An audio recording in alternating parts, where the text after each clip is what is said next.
ang pag-uusap ng disipulo at ni Swami.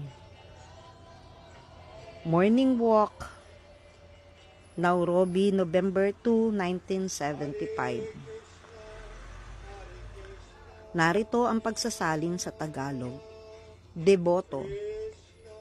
Nais kong malaman ang patutunguhan ng isang baguhang deboto kung ang isang baguhan ay may matibay na determinasyon na magsika para sa kanyang pagpapakadalisay.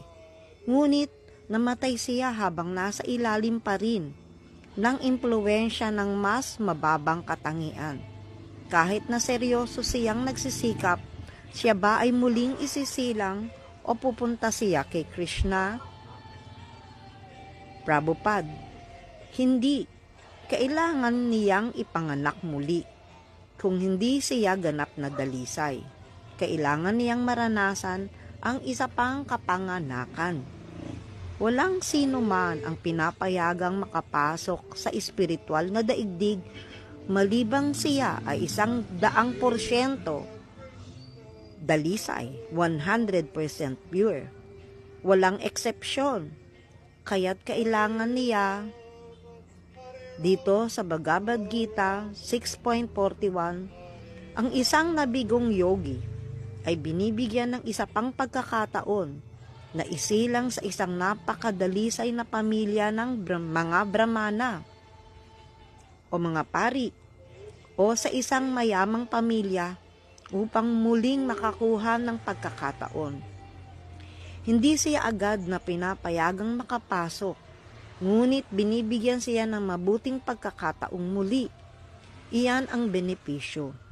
Kahit na ikaw ay mabigo, garantisado pa rin na sa iyong susunod na buhay, ikaw ay isisilang bilang isang napakahusay na tao. Hindi ito para sa lahat. Ito ay para lamang sa mga yogi. Dahil dito sinasabi sa Srimad Bhagavatam, napakahalaga ng talatang ito. Kahit na sa pamamagitan lamang ng damdamin, ang isang tao ay lalapit kay Krishna at isinasagawa ang mga regulasyong gawain, sumasamba at umaawit ng Hare Krishna. Garantisado pa rin ang kanyang susunod na buhay bilang isang tao, kahit na sandali lamang niyang nagawa ito at hindi naging perpekto, siguradong muli siyang isisilang bilang isang tao. Ngunit para sa iba, walang ganoong garantiya. Kahit pa ginagampanan niya ang kanyang tinatawag na mga material na tungkulin, walang kasiguraduhan na siya ay muling isisilang bilang tao. Ikalawang deboto ang nagtanong, kung ang isang deboto ay namatay at naalala niya si Krishna kahit na hindi pa siya perpekto,